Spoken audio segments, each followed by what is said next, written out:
여러분 안녕하십니까? 끝내 300명을 넘었습니다. 신천지 사태가 한창이던 3월 초 이후 최대입니다. 오늘 0시 기준 추가 확진자는 제주를 빼고 전국 전역에서 발생했습니다. 확진자의 규모나 발생지 범위가 주는 공포감도 있지만 방송사, 서울시청에서 확진자가 처음 나오더니 이번에는 경찰청, 전주지방법원에서 확진자가 발생했습니다. 그럼 이제 코로나19 안전지대가 어디인지 선뜻 떠오르지 않는 상황. 방역당국은 이번 주말을 지켜보고 사회적 거리두기 3단계 격상도 검토해야 한다고 밝혔습니다. 먼저 박선아 기자입니다.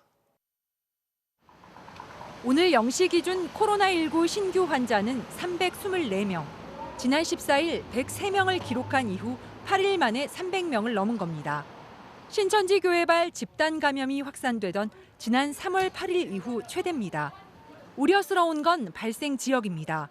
수도권 이외 지역에서 71명의 환자가 추가됐고 0시 공식 집계 이후 오늘 새벽 제주에서마저 환자가 발생해 전국엔 이제 안전지대가 없게 됐습니다. 광화문 집회 참석자들이 전국 각 지역에서 환자로 확진됨에 따라 환자 발생 지역과 발생 건수도 증가하고 있는 상황입니다. 사랑제일교회 관련 확진자는 모두 739명으로 검사자 5명 중 1명꼴로 양성이 나왔습니다. 광화문 집회발 감염자도 71명으로 늘었는데 45명은 서울이 아닌 다른 지역에서 나왔습니다. 울산과 대구 등 상당수 지역에서 집회 참석자에 대한 진단검사가 아직 진행 중이어서 확진자는 더 늘어날 전망입니다. 게다가 잠복기가 평균 4일에서 7일임을 감안하면 숨은 참가자들에게서 증상이 나올 수 있는 이번 주말이 확산의 분수령이 될 것으로 보입니다. 정부는 집회 시간대에 광화문에 30분 이상 머문 14,000여 명의 정보를 확보했다며 즉시 검사를 받으라고 통보하고 있습니다. 2주 평균 하루 신규 환자 수가 이제 153명으로 껑충 뛴 상황. 정은경 질병관리본부장의 입에서도 처음으로 거리두기 3단계 가능성 언급이 나왔습니다. 지속적으로 확산세가 유지가 된다고 하면 3단계 격상도 검토해야 되는 그런 상황입니다. 국민 생활 전반이 마비될 수도 있는 3단계. 그 선택을 하지 않기 위해서라도 이번 주말 제발 집에 머물러 있어 달라고 방역 당국은 당부했습니다. MBC 뉴스 박선아입니다. 물론 사랑제일교회나 광화문 집회가 이번 확산세의 주범이지만 만만치 않은 규모의 집단 감염이 전국 여기저기서 급속히 심지어 조용하게 확산하고 있다는 걸 주목해야 합니다. 방역 전문가들은 이 조용한 전파가 장마가 한창이던 7월 말부터 8월 초에 시작한 걸로 보고 있습니다. 교회 소모임을 금지하던 조치를 풀고 경기 부양을 위해서 외식과 공연에 쓸 소비 쿠폰을 발행한 것도 시민들의 경각심에 틈을 줬다고 분석합니다. 무엇보다 긴 장마에 바깥 활동 대신 에어컨이 있는 실내로 모여들었던 여파가 지금 현상으로 드러나고 있다는 겁니다. 그렇게 만들어진 너무 많은 감염의 고리들, 이덕영 기자가 보도합니다. 체대 입시를 준비하던 고교생들의 집단 감염은 빠른 속도로 퍼지고 있습니다. 학생 확진자만 하루 새 2명이 더 늘었고 가족에게로 먼저 모두 28명이 확진됐습니다. 휴가 여파로 인한 감염도 현실화되고 있습니다. 지난 9일과 10일 강원도 속초로 여행을 다녀온 동창들 사이에서 또 바이러스가 퍼져 지금까지 17명이 감염됐습니다. 속초의 동창생들의 집단 여행이 결국은 직장으로 연결이 되고 또 직장에서 동료들이 감염된 이후에 직장 동료들의 가족으로 오늘 0시 기준 국내 발생 환자 315명 중에 사랑제일교회와 광화문 집회 관련 환자는 100여 명으로 집계되는 반면 연결고리가 없는 20개 가까운 집단 관련자는 200여 명, 거의 2배에 이릅니다. 모두가 사랑제일교회와 광장발 감염에 주목하는 사이 또 다른 집단 감염이 커지고 있는 겁니다. 여의도 순복음교회와 용인 우리제일교회, 인천 열매맺는교회, 천안 동산교회 등 다른 교회발 확진자도 쏟아졌지만 원주 체육시설에서 9명, 서울 강동구 둔촌구립 어린이집 관련 7명, 익산 일가족 관련 6명 등 도대체 시작을 할 수 없는 대규모 감염이 제주도를 뺀 전국에서 계속 생겨나고 있습니다.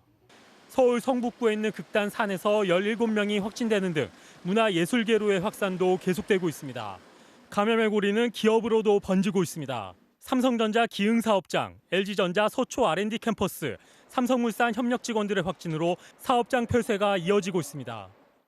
전국 어디서나 어느 공간에서나 누구나 코로나 감염에 노출될 수 있는 위험한 상황입니다. 방역당국은 이른바 7말 8초에 이미 시작된 감염의 고리가 상당할 걸로 보고 감시와 조사를 강화하겠다고 밝혔습니다. MBC 뉴스 이덕영입니다. 무증상 환자로 인한 깜깜이 감염이 조용한 전파로 이어지는 이 악순환이 확인되면서 2차, 3차 감염을 사전에 차단하던 추적 조사도 한계에 왔다는 지적이 나옵니다. 정부는 이번 주말을 지켜보자는 입장이지만 방역 대책은 촌각을 다투는 문제라서 사회적 거리두기 3단계를 단 며칠간이라도 빨리 선포하자는 전문가들의 호소가 커지고 있습니다. 조재현 기자입니다.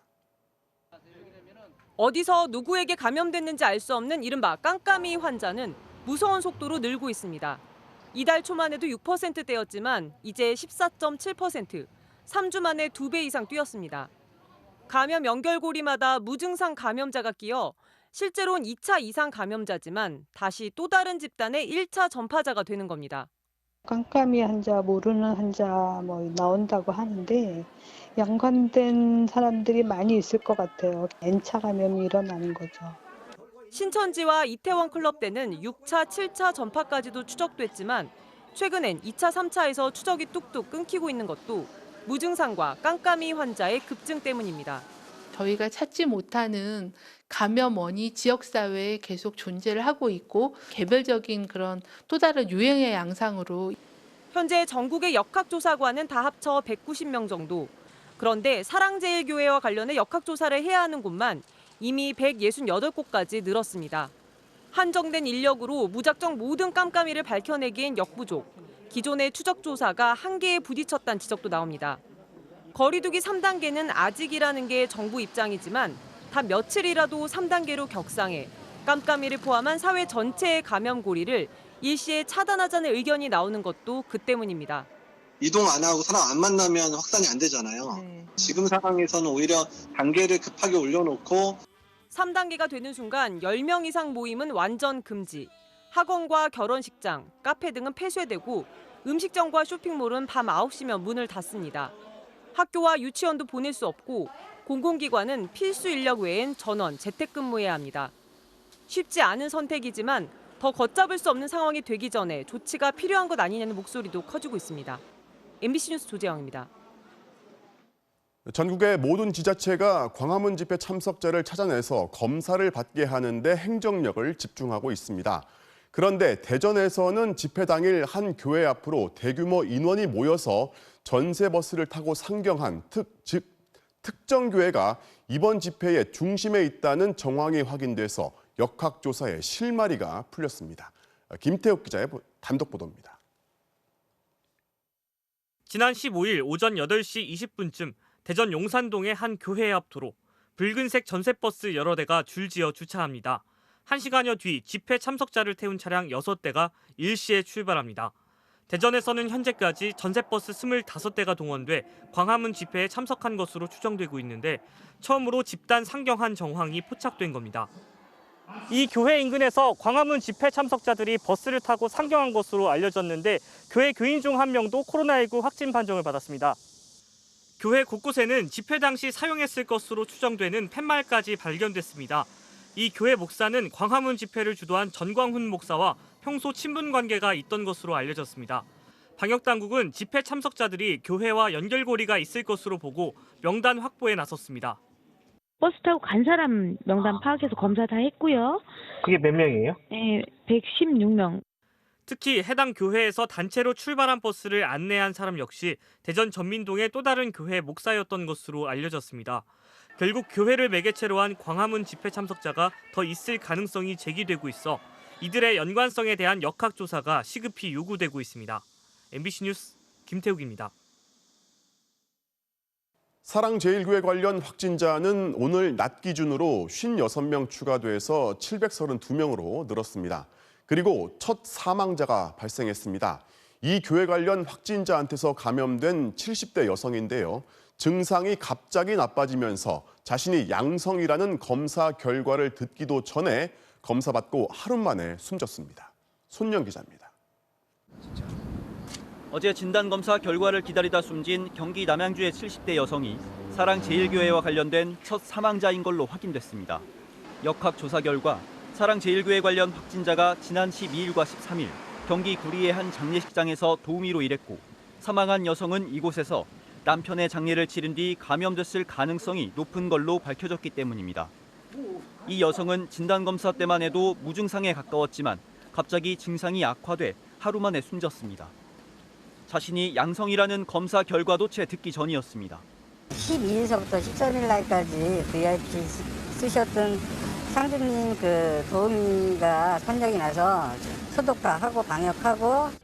사랑제일교회 관련 확진자들은 60세 이상 고령층의 비율이 41.6%로 국내 평균보다 2배 가까이 높습니다. 고위험층이 많은 만큼 중증 이상 환자도 급증하고 있습니다. 산소호흡기나 인공심폐장치를 사용하는 등 혼자서는 정상호흡을 할 수 없는 경우가 하루 사이 6명, 1.5배나 늘었습니다. 그래도 한두 명 정도 늘어나던 중증 환자가 사실상 오늘부터 급증세에 들어선 겁니다. 일주일 내지 열흘 정도 되는 그런 시차를 보이고 있습니다. 이제 신규 중환자가 증가하기 시작하는 시기에 도달한 것으로 보입니다. 현재 수도권의 중환자 치료병상 여유분은 74개. 방역당국은 2주일 이내에 60개 병상을 추가로 확보한다는 계획이지만 당장 이번 주말부터 중환자가 더 폭증할 우려가 커지면서 병상 확보에 비상이 걸렸습니다. MBC 뉴스 손영입니다. 교회 측이 제출한 명단을 믿을 수 없다 보니 서울시가 어제부터 신도 명단 확보를 위해서 교회 진입을 시도했지만 교회 측은 오늘도 영장을 가져오라면서 막았습니다. 결국 경찰이 영장을 발부받아서 조금 전 압수수색을 시작했습니다. 현장을 연결합니다. 조희영 기자, 영장을 발부받아서 들어갔으니까 순조롭게 진행되고 있겠죠? 네, 경찰은 조금 전 사랑제일교회에 대한 압수수색에 들어갔습니다. 교회 측이 현장 접근을 막고 있어서 취재진이 있는 이곳에서는 압수수색 상황이 눈으로 확인이 되진 않는데요. 사랑제일교회 측이 변호인 입회하에 압수수색을 진행해야 한다고 버티고 있어서 지연이 되고 있는 상황으로 알려졌습니다. 경찰관 수십 명은 혹시 모를 감염에 대비해 방호복을 입고 압수수색에 대비하고 있습니다. 현장은 여전히 혼란스러운 상황입니다. 교회 주변엔 바리케이트 등 시설물이 설치돼 있고 교회 관계자들이 천막에서 농성을 이어가고 있습니다. 질병관리본부와 서울시가 사랑제일교회 측의 저지로 교회에 진입하지 못하고 오늘 새벽 철수했는데요. 경찰이 바로 당일 압수수색 영장을 발부받아 전격적으로 강제 수사에 들어간 겁니다. 쟁점은 사랑제일교회 측이 신도와 방문 예배자 명단을 가짜로 제출했는지 여부입니다. 사랑제일교회 측은 그간 방역당국에 교인 900여 명과 방문객을 포함한 4천여 명의 명단을 제출한 걸로 알려졌는데 서울시는 이 명단에 교회 측이 신도 수는 일부러 누락시키고 방문객은 허위로 이름을 적은 사례가 상당수 있는 것으로 보고 있습니다. 때문에 어제부터 현장 조사를 위해 사랑제일교회 진입을 시도했는데 영장을 가져오라는 교회 측의 반발과 자물쇠로 교회 문까지 걸어 잠그면서 명단을 확보하지는 못했습니다. 때문에 서울시가 사랑제일교회를 역학조사 방해 혐의로 경찰에 고발했고 결국 서울지방경찰청이 압수수색 영장을 신청하는 상황까지 이르게 됐습니다. 경찰은 사랑제일교회 교인 명단을 확보하는 대로 방역당국과 함께 코로나19 검사를 받도록 조치하고 교회 측이 일부러 명단을 숨겼거나 조작했는지에 대해 수사할 방침입니다. 앞서 사랑제일교회 측은 오늘 추가 기자회견을 열고 이메일로만 15차례 교인 명단을 제출했다며 법적으로 대응하겠다고 밝혔는데요. 코로나19로 병원에 입원 중인 전광훈 목사도 여전히 이번 감염은 외부 세력의 테러라며 음모론을 이어갔습니다. 경찰은 영장 집행을 방해하는 교회 관계자들을 엄정 대응하겠다는 입장이어서 충돌도 우려되고 있습니다. 지금까지 사랑제일교회 앞에서 MBC 뉴스 조희영입니다. 이렇게 방역을 방해하고 가짜 뉴스까지 퍼뜨리자 정부가 초강경 대응을 예고했습니다. 방역 방해는 구속 수사를 원칙으로 하고 가짜 뉴스 유포자도 끝까지 추적하겠다는 건데요. 문재인 대통령까지 나서 공권력이 살아있다는 걸 보여주라고 주문했습니다. 손병상 기자의 보도입니다. 지금은 코로나 사태에서 가장 큰 위기고 위기의 중심은 서울이라고 진단한 문재인 대통령은 서울 방역 사수에 모든 행정력을 동원하라고 지시했습니다. 서울의 방역을 사수해야만 대한민국 전체의 안전을 지킨다라는 결의로 임해 주시기 바랍니다. 사랑제일교회로 대표되는 악의적 방역 방해를 행정력만 가지고 막기 어렵다면 경찰, 검찰, 중앙정부에 공권력까지 동원하라고도 했습니다. 평소엔 인권 침해 우려 때문에 공권력 자제를 말했지만 이번엔 다르다고 강조했습니다. 국민 공동체의 생명과 안전에 직결되는 문제이기 때문에 공권력이 살아있다라는 것을 국민들에게 꼭 보여주시기 바랍니다. 가짜 뉴스에 대해선 정세균 국무총리가 사회를 혼란에 빠뜨리는 악의적 유언비어라며 강력 대응 방침을 천명했습니다. 정부는 허위 조작 정보 유포자를 끝까지 추적하여 그에 상응하는 법적 책임을 반드시 묻겠습니다. 대통령, 국무총리의 잇따른 강경 대응 주문에 관련 부처 장관들이 방역 방해, 가짜 뉴스와의 전면전을 공언했습니다. 명단 제출 거부, 조사 방해, 연락 두절, 도주, 방역 요원 폭행 같은 일체의 방역 방해는 구속 수사를 원칙으로 법정 최고형을 구형하도록 하고 경찰은 일체의 불법 행위에 대해 무관용 원칙을 적용하라고 했습니다. 대통령이 현행범 체포, 구속영장 청구를 직접 주문하고 정부도 초강경 대응에 나선 건 광화문 집회 코로나19 확산을 막지 못하면 방역도 경제도 한순간 무너질 거란 위기감 때문입니다.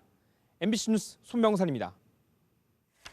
자, 앞서 전해드린 것처럼 코로나19가 이제 전국적으로 빠르게 확산되고 있는 상황입니다. 전북 전주에서는 광복절 연휴에 서울을 방문했던 부장판사가 확진 판정을 받았습니다.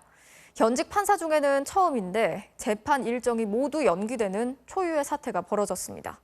허연호 기자가 취재했습니다. 오늘 오전 전주지방법원 앞 코로나19 확진자가 발생해 재판이 연기됐음을 알리는 안내문이 붙었고 직원들은 황급히 법원 밖으로 빠져나옵니다. 정원 경찰들이 출입문 앞을 가로막고 법원을 찾은 민원인들을 돌려보냅니다.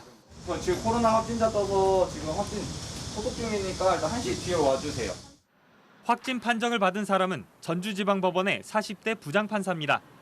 방역당국은 법원 전체 건물을 소독했고 판사가 근무했던 7층은 폐쇄했습니다. 또 같은 층 직원 등 66명을 전원 기과 조치했고 이 가운데 밀접 접촉자 16명에 대해서는 진단검사를 실시한 뒤 결과를 기다리고 있습니다. 해당 판사는 광복절 연휴인 15일과 16일 서울과 경기 지역을 방문한 뒤 임시공휴일인 17일 대전의 자택으로 돌아갔습니다. 그리고 18일 전주지방법원에 출근했는데 바로 다음 날인 19일 발열 등 의심 증상이 나타나 20일 검사를 받았습니다. 보건당국은 다만 이 판사가 대전 자택에서 가족들과 얼마나 밀접하게 접촉했는지에 대해선 추가로 조사를 진행하고 있다고 밝혔습니다.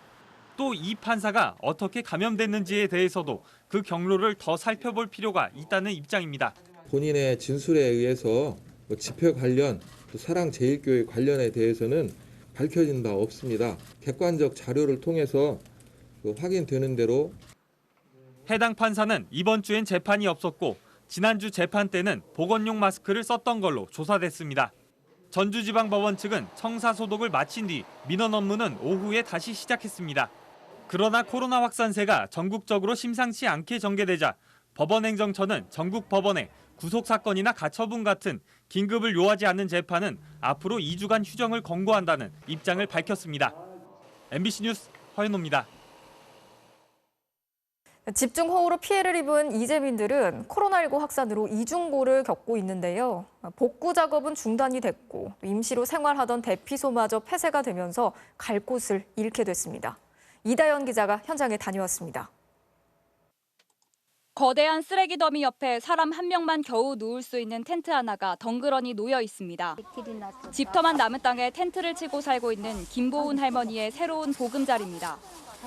집을 잃고 대피소에서 지내던 것도 서러운데 코로나 확산으로 임시 대피소마저 운영을 중단하자 구례군에서 빌려준 텐트를 설치한 겁니다. 불편해요. 막 냄새가 남아우스네. 지름내, 막 흙내, 막 훈짐이 훅훅 나면 막 더 나고 그리고 새벽녘에는 괜찮습니다. 침수된 집이 아직 마르지 않은 이재민들은 집에 들어가 살지도, 그렇다고 텐트를 치고 살지도 못하고 있습니다.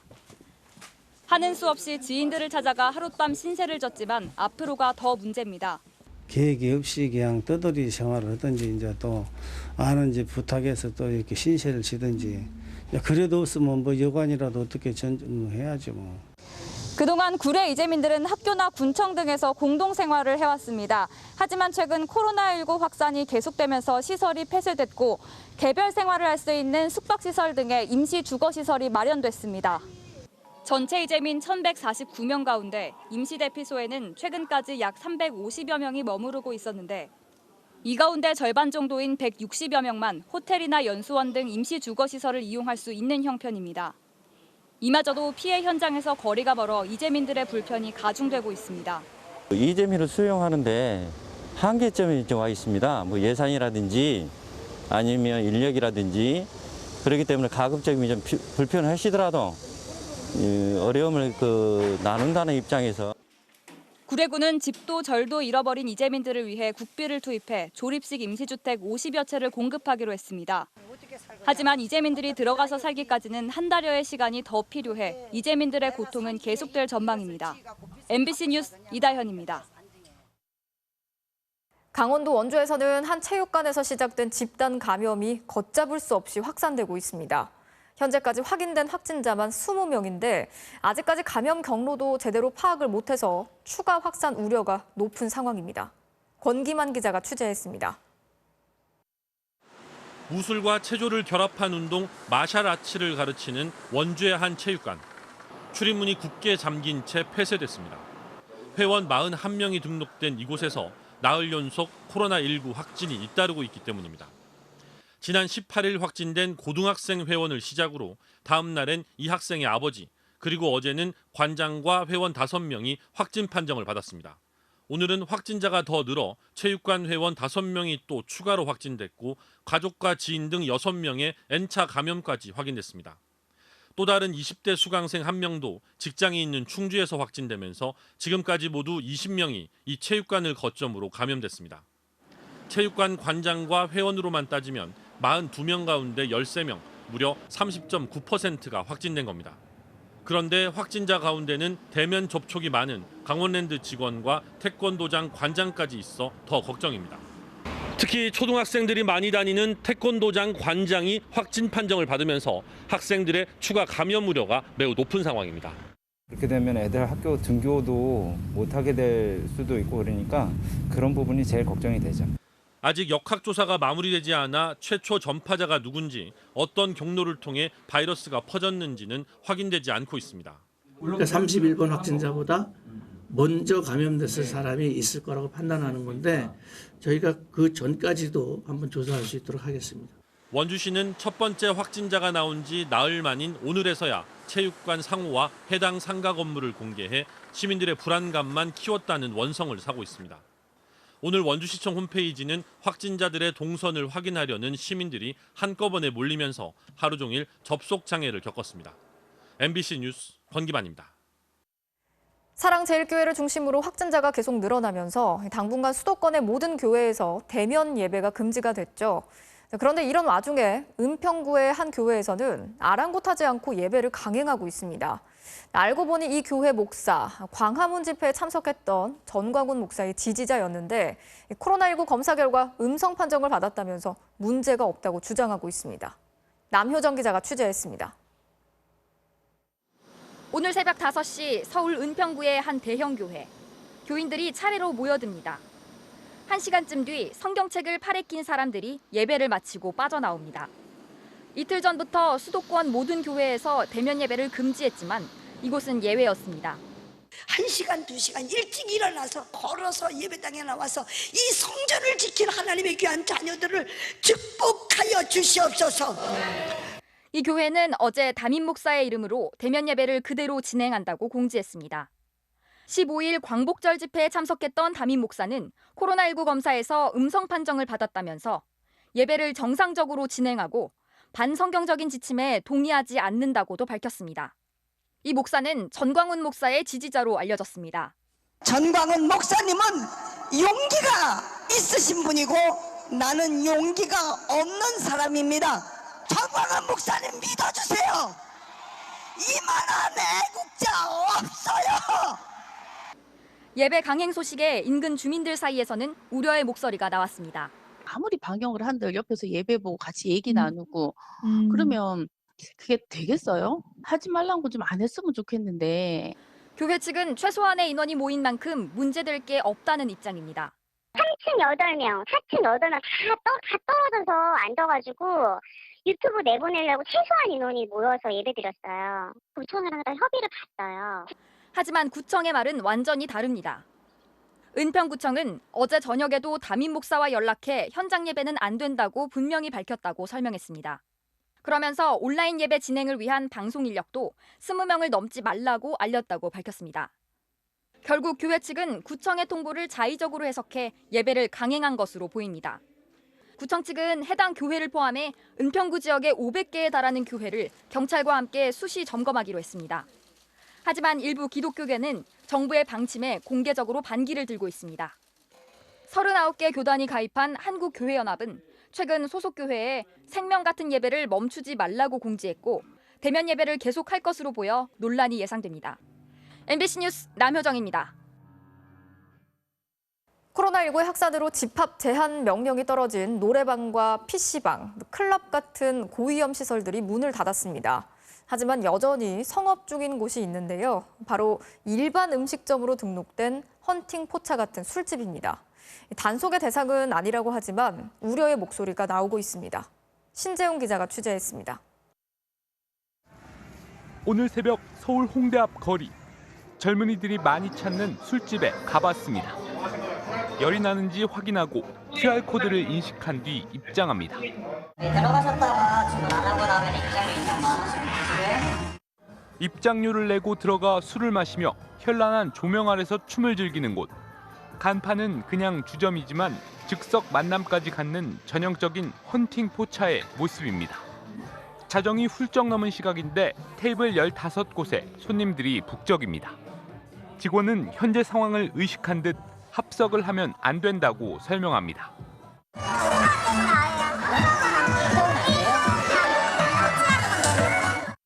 하지만 말과 실제는 달랐습니다.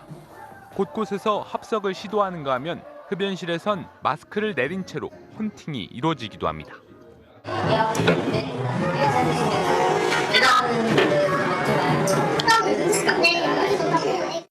헌팅 포차는 클럽, 노래방 등과 함께 감염 위험이 높은 12개 업종으로 분류돼 서울에선 당분간 영업을 할 수 없습니다. 하지만 이곳은 구청의 일반 음식점으로 등록돼 있어 단속 대상이 아닙니다. 헌팅 포차로 유명한 다른 업소도 새벽까지 불이 꺼지지 않았습니다.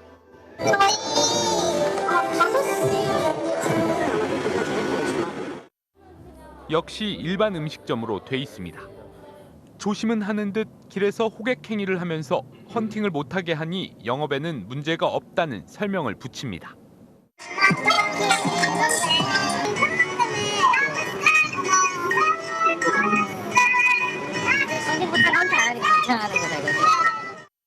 지자체는 일반 음식점이라 해도 헌팅 포차 형태로 영업하면 단속하겠다고 밝혔지만 행정력은 미치지 않고 있습니다. 저희가 업소에 계속 있으면서 헌팅하는지 안 하는지를 지켜볼 수는 없잖아요. 민원 신고 들어온 게 있으면 나가서 확인하고 있고요. 목격이 되면은 바로 집합금지 명령을 내려야죠. 고위험 시설에 대한 영업 금지는 오는 30일 자정까지로 위반 업소는 300만 원의 벌금을 부과받게 됩니다. 하지만 곳곳에서 변칙 운영이 버젓이 이루어지면서 방역도 놓치고 형평성 논란도 야기한다는 지적이 나옵니다. MBC 뉴스 신재웅입니다. 몇 달 만에 겨우 영업을 재개했던 노래방과 PC방 업주들. 이렇게 또다시 문을 닫게 되면서 벼랑 끝으로 내몰리고 있습니다. 확산을 막기 위한 취지에는 공감을 하지만 더 이상은 버틸 재간이 없다면서 막막함을 호소하고 있습니다. 김민찬 기자가 취재했습니다. 서울 홍대 앞에서 4년째 코인 노래방을 운영하고 있는 이상경 씨. 사회적 거리 두기 2단계 시행으로 가게 문을 닫으면서 이제는 희망마저 놓아버렸습니다. 노래방과 PC방은 이번에 12개 고위험 시설에 포함됐습니다. 지난 5월 이태원 클럽발 코로나 확산 당시 서울시에 집합 금지 명령이 내려진 후 지난달 겨우 영업을 시작했는데 한 달 만에 다시 문을 닫은 겁니다. 임대료와 전기세, 관리비까지 매달 400만 원 넘는 가게 운영비에 4인 가족 생활비까지 책임져야 하는데 더는 버틸 재간이 없다고 말합니다. 지금도 거의 끝에까지 와서 정말 버티고 있는 상황인데 이번 달 말이 될지 다음 달 초가 될지 정말 제가 뭐 막노동을 하든 어디 일용직을 가든. 올해 초까지 5개의 노래방이 성행했던 홍대 앞 골목에는 이제 단 2곳만 남았습니다. 권리금을 포기하고라도 장사를 접는 길을 택한 겁니다. 제가 어떻게 임대료만 나와도 아니면 인건비라도 나오면 버텨보려고 했는데 진짜 염치 없게 도저히 못 버티겠다고. 지난달 서울에서 폐업 신청한 노래방은 19곳. 올해에만 171곳이 문을 닫았습니다.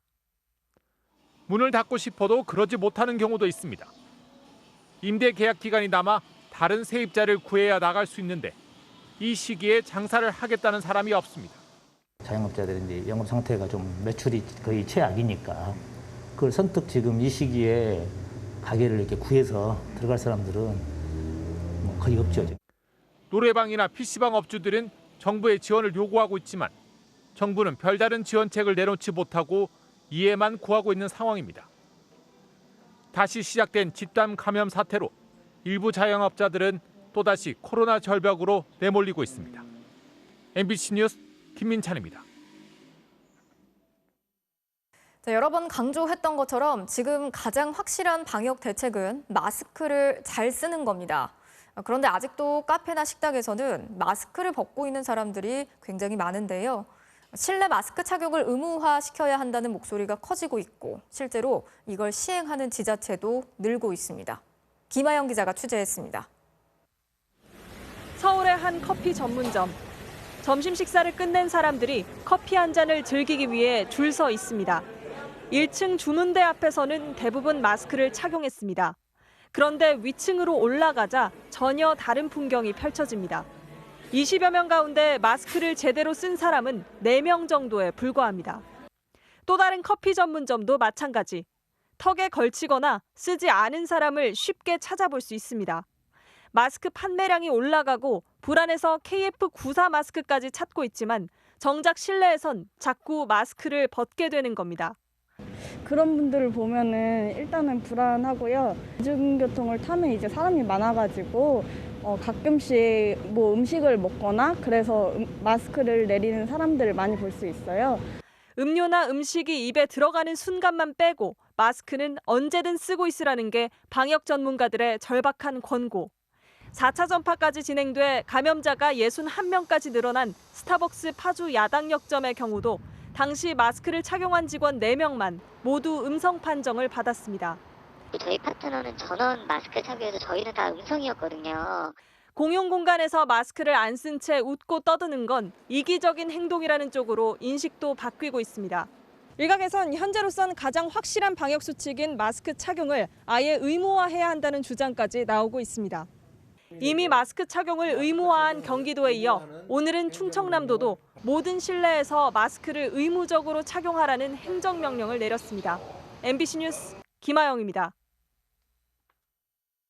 자, 이번엔 시청자 여러분의 소중한 제보로 만드는 당신 뉴스 시간입니다. 코로나19 확산이 우리 사회의 최대 문제로 다시 등장하면서 저희 MBC에도 여러 현장의 제보가 잇따르고 있습니다. 자신이 코로나 감염자라며 지하철에서 난동을 부리는 모습, 또 막막한 상인들의 이야기까지 임명찬 기자가 다양한 제보 영상을 전해드리겠습니다. 서울 지하철 2호선 방배역 승강장. 마스크를 쓰지 않은 한 남성이 영무원을 밀치며 고함을 칩니다. 옆에 있던 시민이 다가와 제압에 나섰고 몸싸움이 벌어집니다. 난동은 지하철 안에서부터 시작됐습니다. 문제의 남성은 자신은 코로나19 감염자라며 소란을 피우다 출동한 영무원들에게 쫓겨나자 거세게 항의했습니다.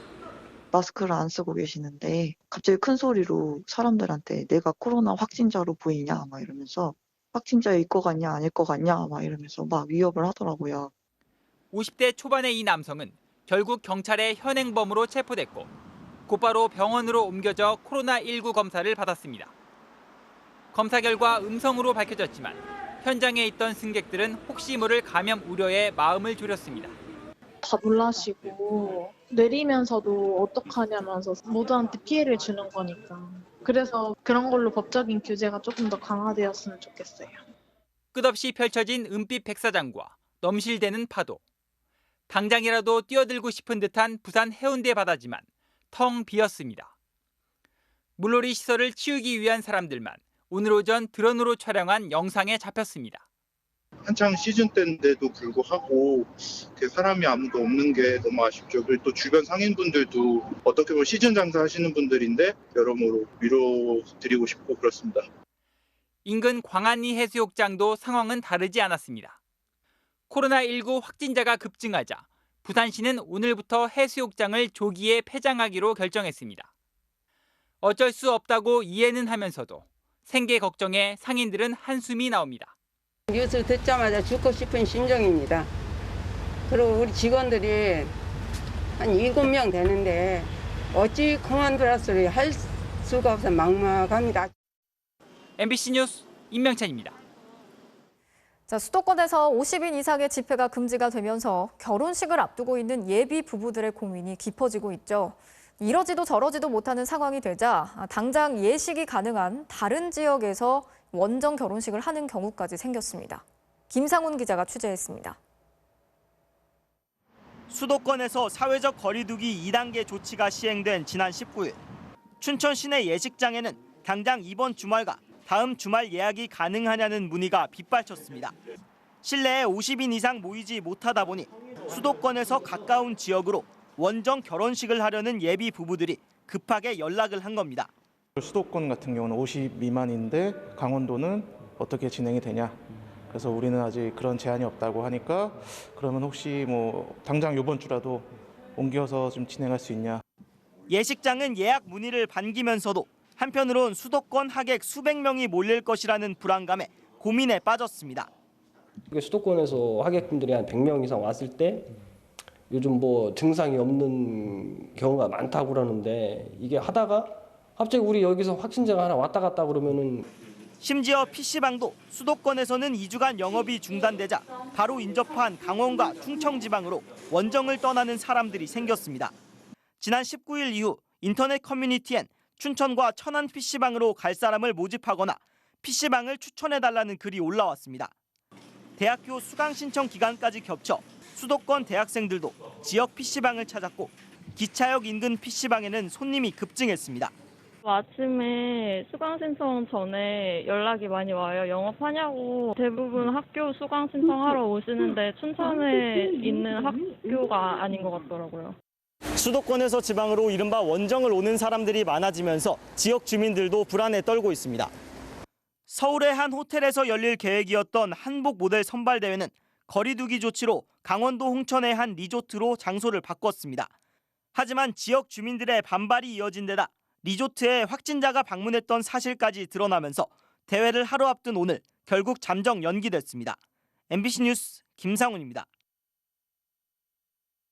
파업에 따른 의료인 부족으로 코로나 검사를 시행하지 않습니다. 오늘 파업은 전공의 일부만 참여했지만 다음 주는 참여 규모도 커지고 언제 끝날지 모르는 무기한 파업입니다.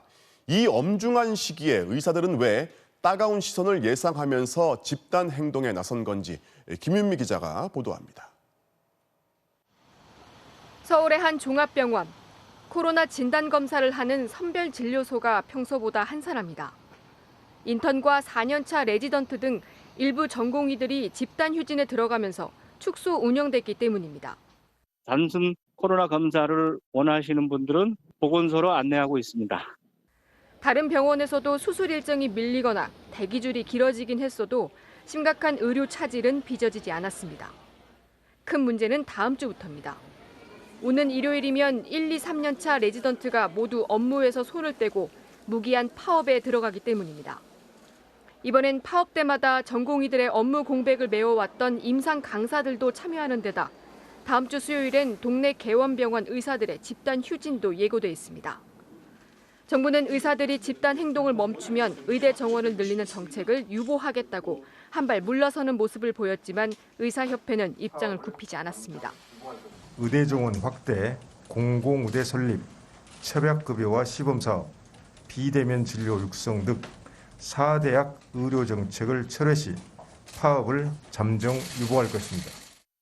날마다 확진자가 폭증하는 일촉즉발의 코로나 위기 속에서 의사들의 집단 행동에 대한 시선은 고을 수가 없는 상황.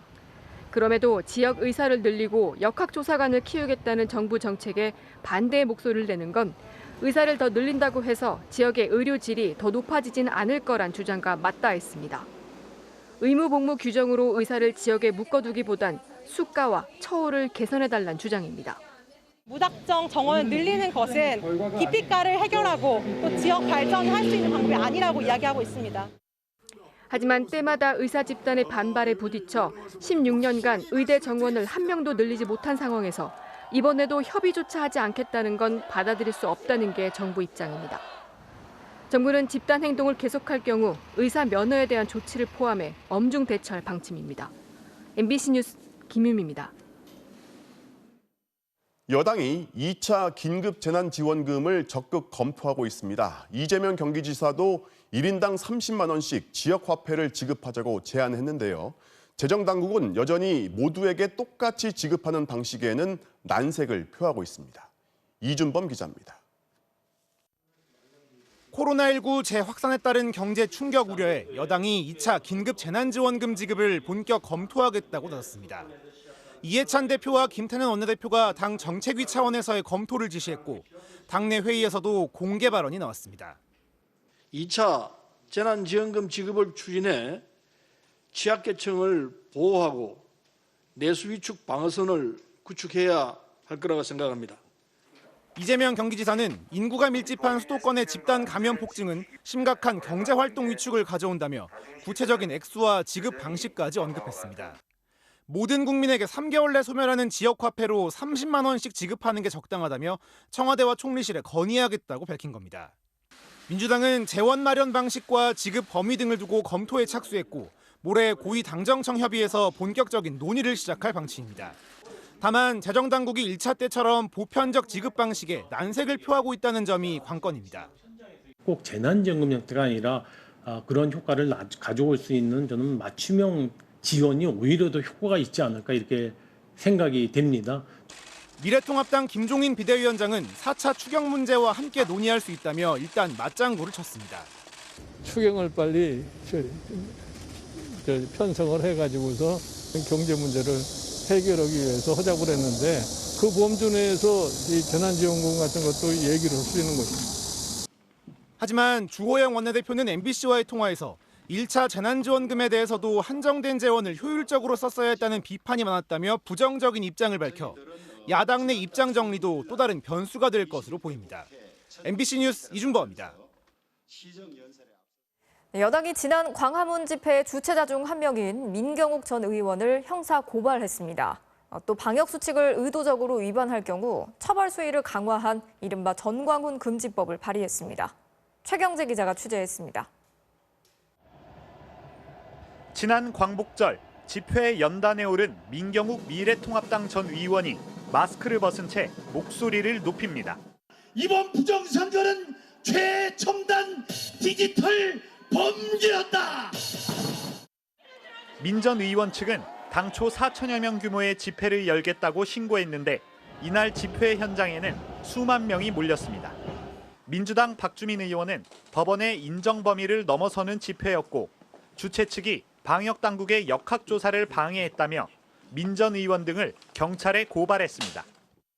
정부의 조치와 국민의 협력을 비웃기라도 하듯 집회를 강행한 피고발인들을 엄벌에 처하도록 하기 위하여 민 전 의원은 합법적으로 진행된 시위였다며 언론이 다뤄주지 않아 섭섭했는데 땡큐라고 대꾸했습니다. 경남에선 집회에 동원된 전세버스를 인솔하고도 탑승자 명단 제출과 코로나19 검사 여부 확인에 비협조로 일관했다며 5명을 고발하는 등 지자체 차원의 사법 처리도 속도를 내고 있습니다. 김경수 경남지사는 MBC와의 통화에서 각 시군에서 발로 뛰며 참석자들을 찾아다니고 있다며 불응하면 구속영장까지 신청할 수 있다고 강경한 입장을 밝혔습니다. 방역 조치를 하지 않고 2차 감염을 일으켰을 경우 자치단체는 고발 등 법적 조치와 배상 청구 등 가능한 모든 조치를 취할 것입니다. 민주당 의원들은 방역 조치를 방해하면 긴급 체포와 손해배상 청구 등을 가능하게 하는 내용의 이른바 전광훈 금지법도 발의했습니다. 통합당은 여당이 코로나19 확산세에 당황해 정치 쟁점화를 하고 있다며 반박했고, 일부 의원들은 종로에서 열린 민주노총 집회도 책임을 물으라고 주장했습니다. MBC 뉴스 최경재입니다. 미국 민주당의 공식 대선 후보가 된 바이든 전 부통령이 전당대회 마지막 날인 오늘 수락 연설을 했습니다. 트럼프 대통령의 재임 기간을 어둠의 시절로 규정하면서 단합을 통해서 극복하자고 호소했습니다. 반면 트럼프는 바이든의 고향을 찾아가서 비난을 퍼부었습니다. 워싱턴 여홍규 특파원이 취재했습니다. 대권 도전 32년 만에 마침내 민주당 대선 후보에 오른 바이든 전 부통령. 트럼프의 재임 기간은 어둠의 시절이었다며 그의 실정을 조목조목 비판했습니다. 하지만 24분간의 연설에서 트럼프의 이름은 한 번도 언급하지 않았습니다. The current president has cloaked American darkness for much too long. Too much anger, too much fear, too much division. 특히 외교안보 분야에서 트럼프와 전혀 다른 길을 갈 것임을 예고했습니다. I'll be a president who will stand with our allies and friends and make it clear to our adversaries the days of cozying up to dictators is over. 김정은 위원장과 친서를 주고받는 등 트럼프 대통령의 톱다운 방식은 하지 않겠다는 뜻으로 풀이됩니다.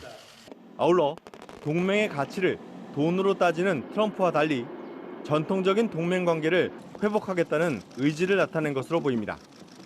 트럼프는 잔칫날 재뿌리기 행보로 맞대응에 나섰습니다.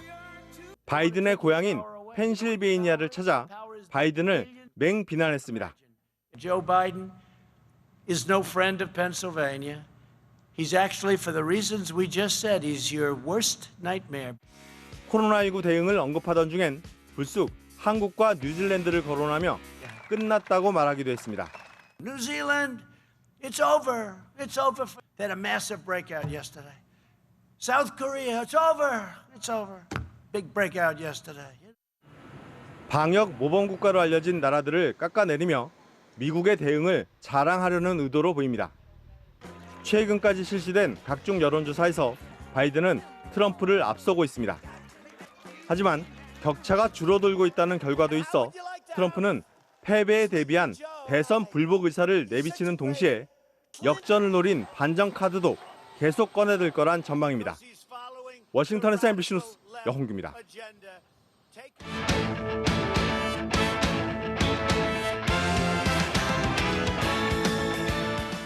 금요일 밤 스포츠 뉴스입니다. 메이저리그 토론토가 하루에 2번이나 극적인 역전승을 거뒀습니다. 지난 화요일 류현진 선수가 연패를 끊은 뒤 5연승을 질주하면서 단숨에 포스트 시즌 진출권까지 진입했습니다. 이명진 기자입니다. 더블헤더 1차전에서 짜릿한 끝내기 안타로 역전승을 거둔 토론토. 하지만 2차전은 1회에만 7점을 내주고 끌려갔습니다. 모두가 5연승은 물 건너갔다고 생각했던 순간 반전이 일어났습니다. 7대2로 뒤지던 6회 텔레즈의 홈런을 시작으로 구리엘 주니어의 석점포, 그리고 몸을 사리지 않는 재치 있는 주루 플레이로 동점을 만들었습니다. 여기에 공격의 포문을 열었던 텔레즈가 2타점 적시타로 기어코 경기를 뒤집었습니다. 1회에 내줬던 7점을 6회에 그대로 되갚아준 겁니다. One run is home, second run to the plate, and they've got a 2-run lead. Unbelievable. 결국 더블헤더 1, 2차전 모두 한 점 차 역전승을 일궈낸 토론토는 아메리칸 리그 전체 승률 8위로 뛰어오르며 포스트 시즌 진출권에 진입했습니다. Yeah, it was just a great comeback. But the guys were still believing the whole time, even though we're down 7-0. 특히 나흘 전 에이스 류현진이 팀 연패를 끊어낸 뒤 5연승의 상승세를 타면서 이른바 류현진 효과를 톡톡히 실감하고 있습니다. 다음 상대는 최근 11승 1패의 상승세로 양키스를 제치고 지구 선두에 나선 템파베이. 과연 토론토가 가을 야구의 희망을 이어갈 수 있을지. 모레 등판하는 류현진의 어깨에 1승 이상의 무게가 걸려 있습니다. MBC 뉴스 이명진입니다. 샌디에이고가 메이저리그 최초로 4경기 연속 만루 홈런을 터뜨렸습니다. 손장훈 기자의 보도입니다. 텍사스의 1대1로 뒤진 5회 말 1사 만루. 샌디에이고 에릭 포스너의 타구가 오른쪽 담장을 가볍게 넘어갑니다. Welcome to Slam Diego! 나흘 전 타티스 주니어, 사흘 전 마이어스, 어제 마차도에 이어 오늘 포스너까지 메이저리그 최초로 4경기 연속 만루 홈런이 나온 겁니다. 선수들은 손가락 4개를 펴는 세리머니로 대기록을 자축했습니다. 샌디에이고는 10회 말 끝내기 안타를 터뜨려 텍사스와의 4연전을 모두 싹쓸이했습니다. 150km가 넘는 강속구, 포수 앞에서 뚝 떨어지는 변화구, 클리블랜드 비버가 또다시 삼진 퍼레이드를 펼칩니다. 6이닝 동안 삼진 11개를 잡으며 무실점, 시즌 5승에 평균 자책점 1.12를 기록 중인 비버는 탈삼진에서도 압도적인 선두를 달리며 사이 영상 모드를 이어가고 있습니다. 휴스턴과 콜로라도의 9회 말 투아웃, 스토리의 안타성 타구를 레드기 몸을 던져 잡아냅니다. 9점차 승리를 지킨 휴스턴은 8연승을 달렸습니다. MBC 뉴스 손장훈입니다. 미국 프로축구에서 나온 발리슛 보시죠. 직접 공을 띄워 멋진 골을 만들어내요. 금요일 밤 스포츠 뉴스였습니다.